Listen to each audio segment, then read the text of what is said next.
Halo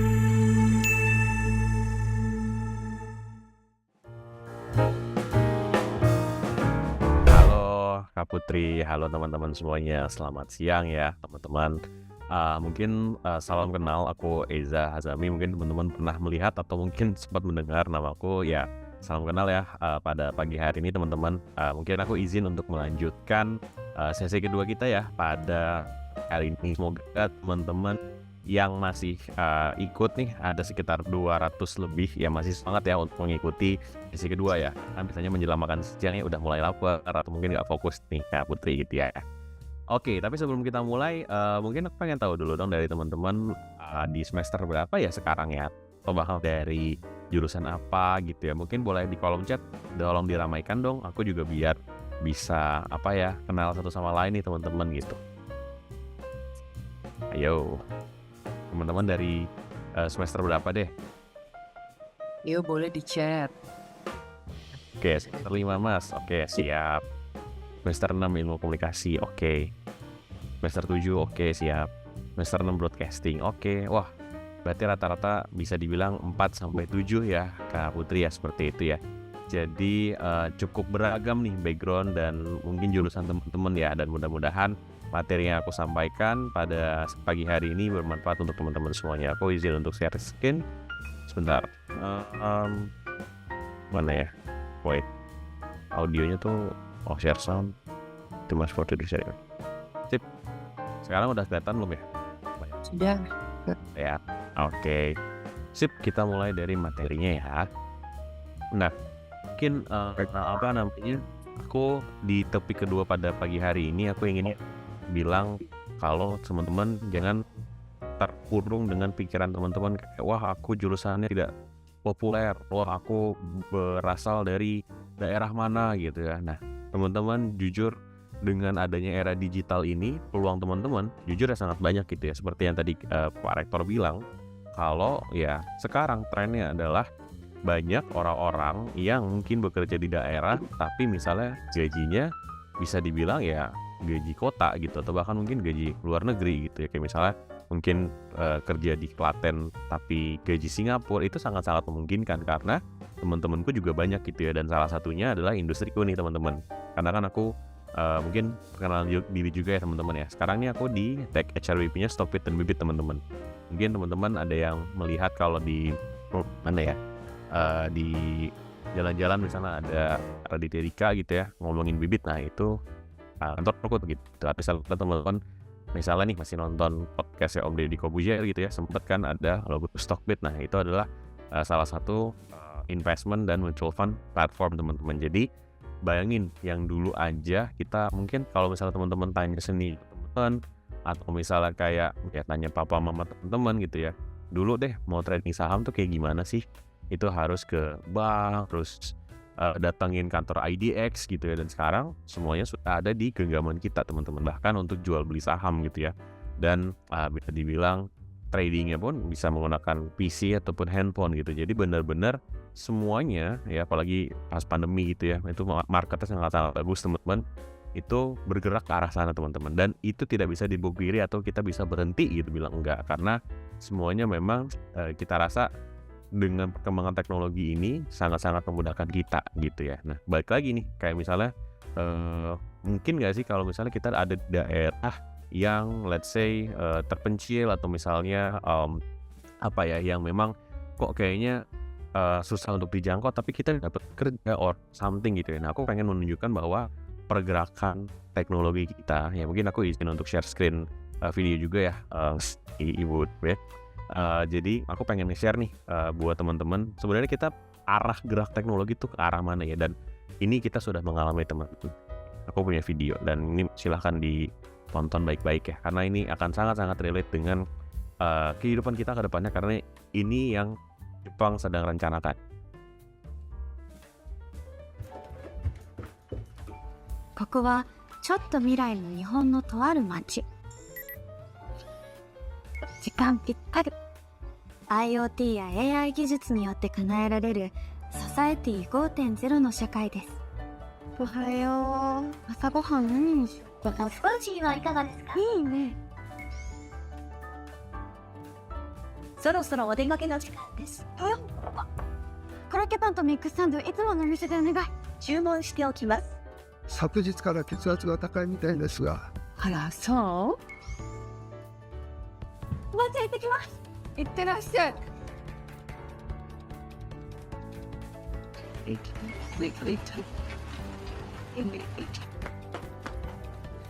はようございます。おはよう。はい、これ。ありがとう。はい危ねえ、間に合った。先輩、ああ、お前も乗るとこ？ティップ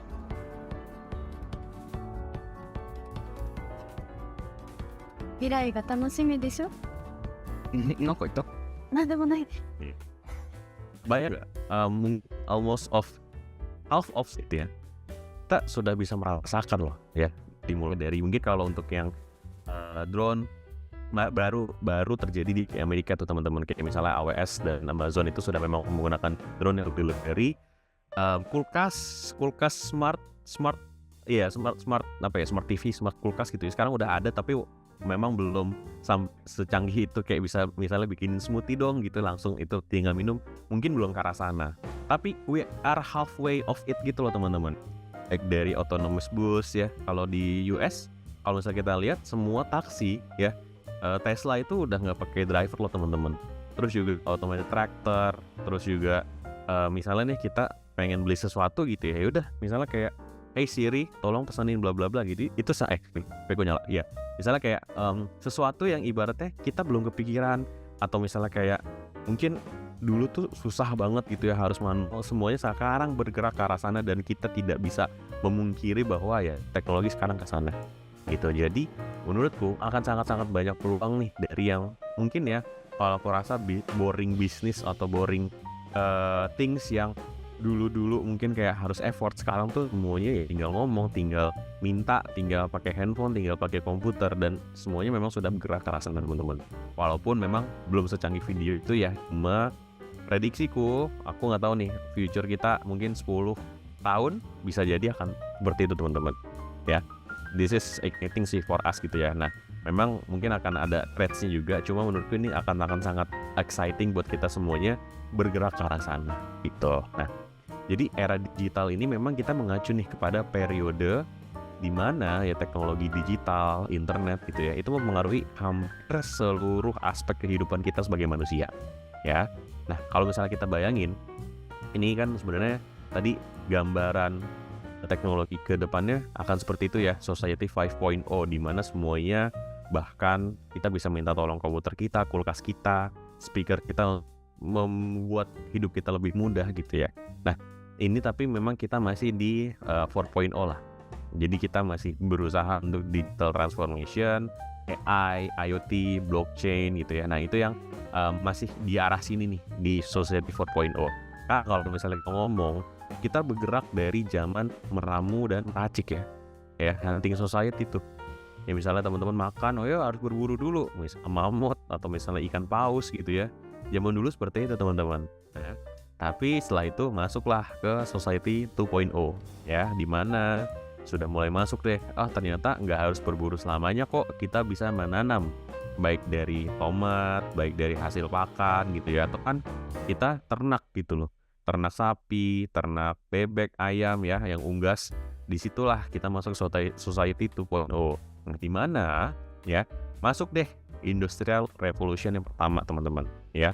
Mungkin keadaan dulu kalau kita bayangin sekitar tahun 1000 sekian gitu ya, dulu misalnya mau bertanam tuh ya masih pakai cangkul atau misalnya yang ya sangat easy lah gitu, sangat-sangat yang simple. Tapi setelah itu kayak mulai kepikiran, kayaknya bisa nih kita buat traktor untuk bisa lebih gampang ya untuk memajak sawah, atau misalnya ngangkut sesuatu yang lebih berat ya untuk hasil pakan ya, seperti itu. Nah dari situ masuklah kita di Society 3.0 tuh, Industrial Society. Nah yang dimana masuknya itu, correct me if I'm wrong ya, itu di tahun 1600-an teman-teman, 1600-1700 ya, dimana udah mulai ada kapal, udah mulai ada mesin uap, udah mulai ada batu bara ya, dan masuklah ke Industrial Revolution kedua ya, which is udah mulai banyak nih orang-orang yang ngeh sama oh ternyata kita bisa loh produce chemical industry, oh ternyata kita bisa loh bikin sesuatu dari listrik gitu. Nah mungkin kalau misalnya kita berkaca 10, 20 tahun yang lalu gitu ya teman-teman, itu cukup lama berkembangnya di kita itu ya, dari tahun mungkin 80 sampai 2000 ya, itu kita industrial society banget tuh. That's why kenapa kalau misalnya teman-teman bertanya sama senior teman-teman, papa mama teman-teman, pasti kerjaannya ya nggak jauh-jauh dari pabrik atau misalnya kerja di industri mana gitu ya. Dan kalau misalnya paling kelihatan ya industri otomotif itu yang berkembang dan sangat-sangat jaya ya sampai dengan sekarang sih gitu. Cuma memang yang jaya-jayanya adalah di tahun seperti itu. Nah masuk ke sekarang nih Society 4.0 ya, menuju ini kita sudah masuk ke Industrial Revolution ya, di mana masuklah era komputer, masuklah era internet, masuklah era automation yang mungkin tadi Pak Rektor sempat bilang ya, kalau ada hal-hal yang ternyata banyak yang hilang secara tidak kita sadari ya. Paling simpel tadi ya, jalan tol, petugas tiket ya, any kind of manual things yang sebenarnya kita rasakan itu dulu ada gitu, tapi secara perlahan, sadar nggak disadari itu hilang dan semuanya diganti sama mesin ya. Dan ini memang adalah sebuah tantangan untuk kita nih, terutama mungkin untuk teman-teman yang saya masih kuliah ya, dan apa sih yang harus kita kejar, apa sih yang harus kita pelajari, dan apa yang harus kita siapkan. Karena aku nggak bicara dari sisi HR, tapi aku ingin membantu teman-teman nih untuk menyadarkan bahwa peluang digital itu sangat-sangat banyak kalau misalnya teman-teman pengen gitu ya.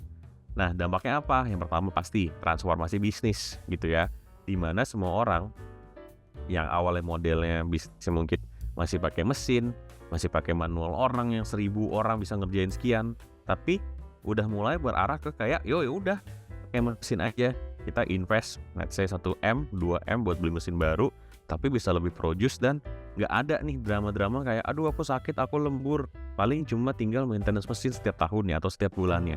Dan yang mengoperasikan misalnya kita hire 1000 orang, itu hanya butuh 50 orang untuk menjaga mesin dan ibaratnya flow-nya gimana. Itu terjadi teman-teman ya, kalau misalnya di manufaktur ya. Atau misalnya di misalnya di bisnis deh sekarang aja, pertanian itu dulu kalau ngasih makan kan manual ya, kita sebar, jadi petani pasti ke tambak gitu ya. Sekarang sudah ada IoT yang ibaratnya udah ngejadwalin ya. Mungkin teman-teman kayak sesimpel di rumah teman pada punya ini nggak ya, pengharum ruangan tuh yang otomatis setiap 30 menit sekali pencet. Nah itu sama halnya terjadi di perikanan gitu. Jadi ngasih makan ikan hanya lewat handphone gitu ya, yang mungkin nggak terdengar seperti lucu gitu, tapi itu terjadi teman. Terus juga komunikasi ya, akses informasi ya, terutama mungkin teman-teman yang sekarang ya sudah semester 4, 7, 8 gitu ya, semuanya menjadi cepat untuk menerima informasi ya. That's why trade kita juga sedikit berubah nih kalau aku rasa ya. Kenapa? Karena dulu untuk bisa mendapatkan satu data atau misalnya satu bisa dibilang satu riset gitu ya, itu harus datang misalnya ke perpustakaan dulu, cari fenomena dulu ya, atau bahkan mungkin survei-survei ke sekitar sampai misalnya dapat 100. Sekarang semua orang emang menggunakan Google Form bisa, buka library online bisa, jadi semua informasi dan komunikasi memang lebih cepat. Nah ya, ini dampak yang sangat-sangat terjadi sih kita gitu ya. Dan peluang karir nih teman-teman, banyak banget muncul profesi baru dan peningkatan permintaan untuk digital talent ya, atau digital skills ya, yang awalnya nih apaan sih coding, nih apaan sih kok dulu semua orang nggak into IT, sekarang harus banget nih ngerti komputer misalnya. Kalau misalnya teman-teman merasa kayak aduh skill aku kalau ngomongin komputer hanya Microsoft Office, jujur itu udah ketinggalan banget teman-teman, karena Microsoft Office skillnya it's a must gitu ya, dan bukan nilai value kamu lagi. Jadi menurutku ketika teman-teman misalnya nanti bikin CV ya, jangan pernah kan hanya sekedar Microsoft Office aja, tapi harus ada hal-hal lain mendukung. Lagi ngomongin digital skills ya, nanti digital skill apa aku jelasin ya. Terus inovasi ya, mungkin aku akan sedikit bahas nih sebenarnya seperti apa sih inovasi yang sangat-sangat terjadi melalui teknologi di Indonesia teman. Nah, terus juga teknologi yang berkembang pesat ini ya tentunya Internet of Things nih teman-teman ya, dan Big Data mengubah cara kita bekerja dalam hidup ya. Contohnya mungkin teman-teman kalau misalnya nih dulu ngomongin CCTV aja deh ya. CCTV dulu kita kebayangin gimana sih teman-teman? Kayak misalnya di kantor-kantor harus ada ruang servernya, harus ada device-nya 4 sama TV dan segala macam. Itu dulu kepikiran kita kayak gitu ya. Tapi sekarang misalnya teman-teman Bardi nggak ya teman-teman pernah ada yang beli atau misalnya pakai gitu ya. Bardi kan salah satu merek Indonesia. Dia adalah salah satu pemain atau industri yang bermain di IoT ini gitu. Bayangin dengan teman-teman mengeluarkan 300.000 aja, teman-teman udah bisa memantau rumah teman-teman melalui CCTV mereka, dan itu menggunakan handphone ya. Apalagi datanya itu ke store di database atau server mereka, dan itu memang sangat-sangat mengubah kita nih.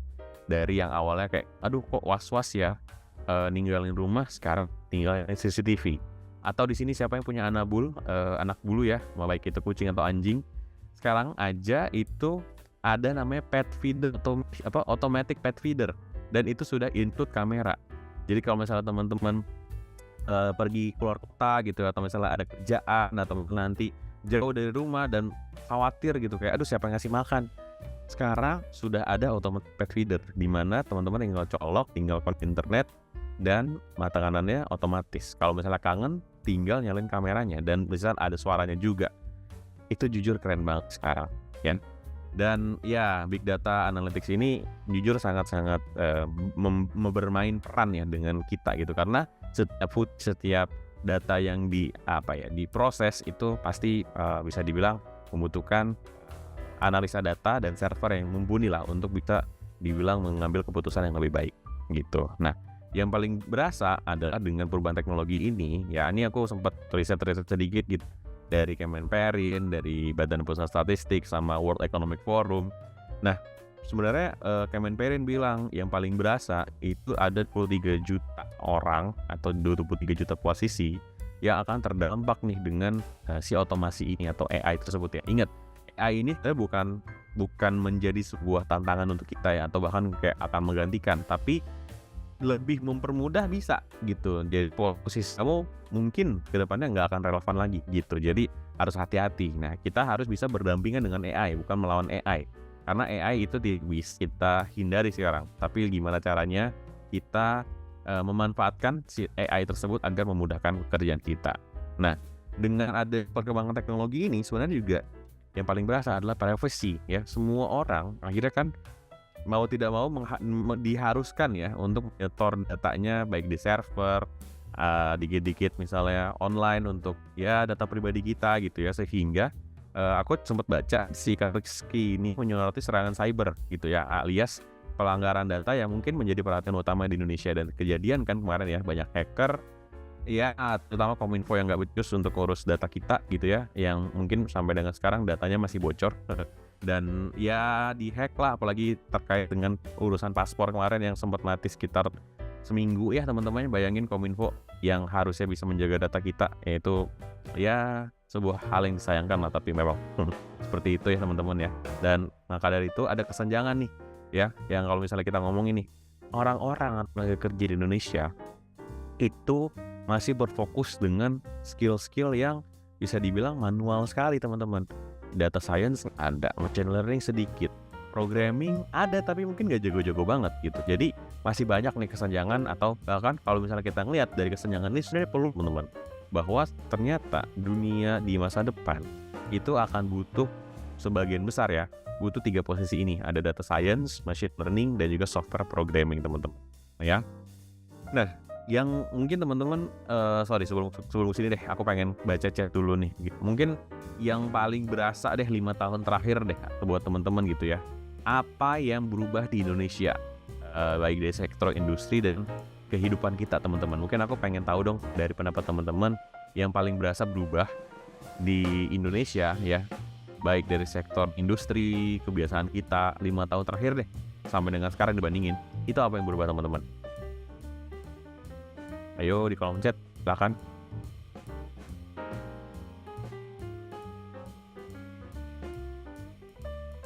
Kalau saya e-commerce jadi kencang lah Kak.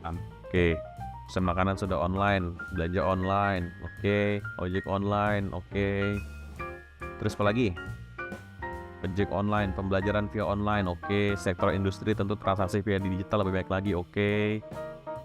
Penggunaan sosmed yang masif, betul. Oke, ya. Itu juga the point ya, semua serba online, betul. Kata Kak Sri Aningsih ya. Jadi semua hal yang mungkin nggak kepikiran gitu, bahkan aku kan 2016 lulus ya, 2015 Gojek lagi masif-masifnya ya, bahkan kalau aku bisa pernah dengar berita dokter rela menjadi ojek online di pulang kerja supaya bisa mendapatkan sampingan 8 juta. Bayang nggak kalau misalnya kita memanfaatkan momentum tersebut untuk bisa meraih kesempatan digital, itu juga akan bisa jadi terjadi sama kita nih teman-teman. Gitu. Jadi kita harus jeli melihat kira-kira mana ya yang bakalan lagi diperluin sama orang-orang. Disconnect ya? Halo? Oh iya. Sudah ya Kak. Sudah. Kok disconnect tadi ya? Oke, sekarang gimana Kak Putri? Sudah. Sip kalau gitu. Iya. Jadi kurang lebih kalau misalnya kita ngomongin sektor keuangan deh, bank digital aja ya.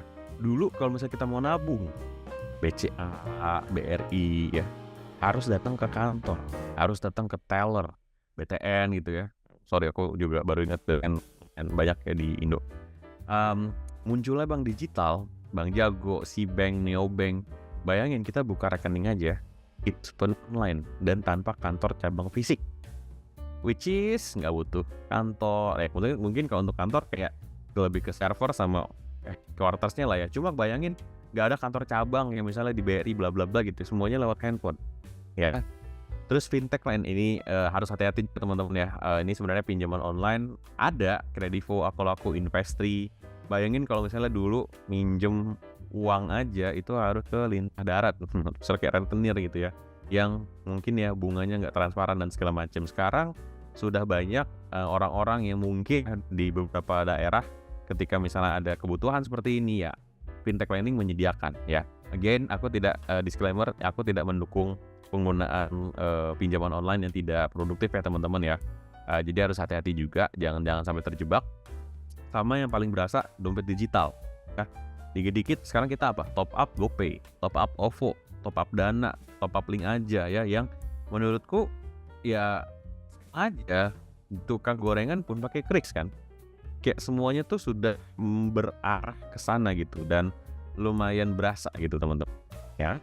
Setelah itu ada sektor pendidikan juga, edtech ya, ada Ruang Guru, Zenius, sekolahmu yang dulu mungkin pas pandemi ini sangat-sangat berasa gitu ya, kayak semua sekolah digital, les juga nggak ada. Nah, edtech ini yang rising juga tuh teman-teman, walaupun sekarang juga lagi goyang semua edtech itu. Kampus Merdeka juga ya, digitalisasi sekolah ya, menggunakan absen online, sistem nilai komputer gitu ya. Terus ada juga kalau di sektor kesehatan ya, telemedicine, halo dokter ya. Terus juga kalau misalnya rumah sakit butuh rekam medis elektronik ya, dulu harus ngeprint sekian berlembar gitu ya, mungkin mahal juga print kertas yang dipakai, sekarang cuma tinggal scan ya. Terus juga aplikasi kesehatan ya, mungkin teman-teman dulu masih ingat pandemi kita pakai Peduli Lindungi ya, sekarang nggak kepake ya, walaupun sudah tidak ada pandemi lagi ya. Tapi bayang ya, sektor kesehatan juga. Sektor retail, nah paling berasa nih teman-teman ya. Ayo klik keranjang kuningnya kakak ya. Nah, ini perubahan platform e-commerce ya, kayak Tokopedia, Shopee, Lazada, Bukalapak ya. Kalau di social commerce ya kayak TikTok, Facebook Marketplace gitu ya, lumayan populer juga sekarang ya. Terus juga banyak omnichannel retail yang memang mengintegrasikan nih antara online sama offline gitu. Transportasi juga berasa ya. Dulu mau pesan ojek harus ke pangkalan dulu, jalan kaki, sekarang tinggal dari rumah ya. Transportasi online dulu kalau mau traveling ke luar negeri, misalnya ke rumah papa mama di kampung gitu ya, atau misalnya di mana, semuanya harus datang ke travel. Sekarang pakai Traveloka bisa, tiket.com bisa ya, itu semuanya sudah menjadi kebiasaan kita. Atau misalnya kita logistik digital, teman-teman punya usaha, pengen kirim-kirim harus kerjasama sama gudang dulu. Semuanya sekarang juga ada shipper, Ware6, Cargo ya. Terus juga pertanian ya, ada Agritech, Tani Hub ya, eFishery, iGrow, Crowdy ya. Dan arah ke sini gitu ya, semakin ke sini. Tadi aku udah bilang IoT, ngasih makan ikan aja sekarang udah pakai mesin gitu loh. Jadi memang ke arah sana kita bergeraknya. Nah, keterampilan apa sih yang sebenarnya menurutku harus kita kembangkan nih, baik dari teknis dan non teknis. Yang pertama mungkin kalau misalnya teman-teman ya tadi kan aku juga lihat ya ada manajemen, ada komunikasi. Just in case misalnya teman-teman ingin compete dengan talent-talent di luar sana, menurutku ada 3 poin, ada 3 skill yang menurutku masih seksi sih dan masih sangat-sangat dibutuhkan untuk perusahaan sampai dengan saat ini. Ada 3, itu programming software engineering. Teman-teman bisa belajar tuh jadi programmer ya, belajar Python, Java, C++ ya, bisa jadi front end atau back end. Itu menurutku pekerjaan yang sangat seksi buat teman-teman fresh graduate, apalagi gajinya terutama back end ya, mostly dimulai dari 10 juta ke atas. Nah, kemudian cyber security itu juga dibutuhkan, terutama di ranah pemerintah ya, karena pemerintah kemarin habis kebobolan, jadi cyber security juga lagi jadi sorotan umum untuk pemerintah dan berbagai perusahaan. Sama, dan paling penting nih, aku pengen pesan ke teman-teman semuanya, analytics sama data science. Belajar hal ini ya, si data science ini, karena oil and gas itu lagi bergerak menuju ke arah sana. Jadi kalau misalnya teman-teman misalnya ambil bootcamp atau belajar si data science skill ini, teman-teman ngelamar misalnya ke Pertamina dan migas lainnya, itu pasti sangat-sangat dicari ya. Dan jujur siapa yang nggak tahu gaji Pertamina ya kayak gitu teman-teman ya. Nah terus ngomongin non teknisnya gitu ya, jelas creativity and innovation, gimana caranya kita menghadapi masalah yang udah ada bisa jadi ide baru dan solusi baru. Communication juga jelas ya, kalau misalnya kita ngomong sama orang ya, mau dari generasi apapun ya, mau dari lebih tua, lebih muda, gimana cara kita menyampaikan ide dan informasi dengan jelas dan efektif, itu juga sangat-sangat membantu teman-teman nanti ya. Dan ada juga project management nih, gimana caranya teman-teman diberikan tugas dan tanggung jawab untuk mengelola project dengan end to end, awal sampai selesai, termasuk ngerencanainnya, mengorganisasikannya dan ngawasinnya gitu ya. Strategi gimana? Jelas, kita pendidikan dan pelatihan harus tetap relevan ya. Mungkin teman-teman kalau misalnya beberapa kursus tahu gitu ya, kayak misalnya Coursera, EDX, Udemy, itu banyak banget yang nawarin kursus atau ngambil kursus gratis ya untuk meningkatkan skill digital teman-teman ya. Terus juga bikin portofolio ya, nggak harus nggak harus misalnya di web atau misalnya di platform teman-teman, pakai aja sosial media, tunjukin teman-teman misalnya jago ngoding, jago gambar, jago ngomong misalnya ya, bangun profil dari sekarang teman-teman. Karena sosial media ya kalau bisa mungkin bolehlah teman-teman misalnya nih menggunakan untuk personal life atau sambat gitu ya di sosial media, tapi jangan lupa juga portofolio teman-teman harus diingatkan. Terus juga jaringan dengan profesional alias networking ya. Tadi beberapa kali di sesi sebelumnya dan Pak Rektor bilang gitu ya, networking is a must buat kita nih, karena kita sejago-jagonya kita kalau kita sendirian itu akan sulit teman-teman ya. Minimal kenal beberapa orang ya, atau mungkin kenal beberapa komunitas yang akan membantu growth teman-teman dalam hidup gitu ya. Nah kalau ada Coursera gitu ya atau Udemy, nah sebenarnya Coursera ada banyak banget course-nya yang ibaratnya akan kepake gitu. Nah salah satunya mungkin kayak di Google, IBM gitu, John Hopkins gitu ya. Dan menurutku harganya mungkin terlihat mahal ya buat kita sebagai mahasiswa gitu, kayak 400.000, 500.000 yang kalau di Udemy nih. Tapi menurutku ketika misalnya teman-teman sudah menguasai ini, dengan nanti gaji teman-teman 500.000 itu kecil sih. Karena itu adalah titik balik di mana teman-teman mempelajari hal baru yang akan membuat teman-teman hidupnya jauh berubah lebih signifikan gitu ya. Jadi nggak ada salahnya buat teman-teman invest ke diri teman-teman gitu ya, karena menurutku nggak akan pernah salah kita mengeluarkan biaya sedemikian rupa untuk meningkatkan skill kita gitu. Karena bayangin deh teman-teman update HP 2 juta, 3 juta, comparing to this ya mungkin akan membantu teman-teman dalam masa depan. Itu menurutku akan sangat-sangat worth it lah dengan apa yang teman-teman keluarkan gitu. Jadi gak usah ragu, misalnya teman-teman nabung let's say ya 200.000 sebulan, 3 bulan udah bisa ngambil bootcamp ya, dan itu sangat-sangat membantu teman-teman lah. Terus belajar juga seumur hidup. Nah teman-teman juga harus punya mental nih, jangan sampai ketika udah semester akhir gitu ya, aduh udah kuliah udah malas belajar gitu, enggak. Karena setelah kita lanjut pun ya, karena ada mispersepsi nih antara kita sekolah kuliah gitu ya, ketika kita udah lulus kita udah berhenti belajar, padahal belajar itu adalah proses seumur hidup yang nggak akan pernah selesai. Jadi kita harus tetap memperbarui keterampilan kita, pengetahuan kita gitu seiring dengan perkembangan teknologi ya. Terus juga tadi ada sumber daya pembelajaran online juga harus belajar. Terus yang paling penting, gimana cara kita adaptasi dengan perubahan-perubahan ini, ya. Ada yang merasa kayak mengutuk perubahan ini kayak, wah aku makin susah, aku jurusannya nggak relevan, jurusanku semakin nggak dibutuhkan. No, jangan pernah punya mindset seperti itu. Karena kalau misalnya teman-teman bisa dibilang merasa atau mengutuk dengan beberapa hal yang akan terjadi, itu akan sulit teman-teman bergerak. Jadi coba kita latih gimana caranya. Oke, dengan keadaan saya seperti ini, apa yang saya bisa ubah? Gapnya apa yang harus saya kejar? Itu sih teman-teman.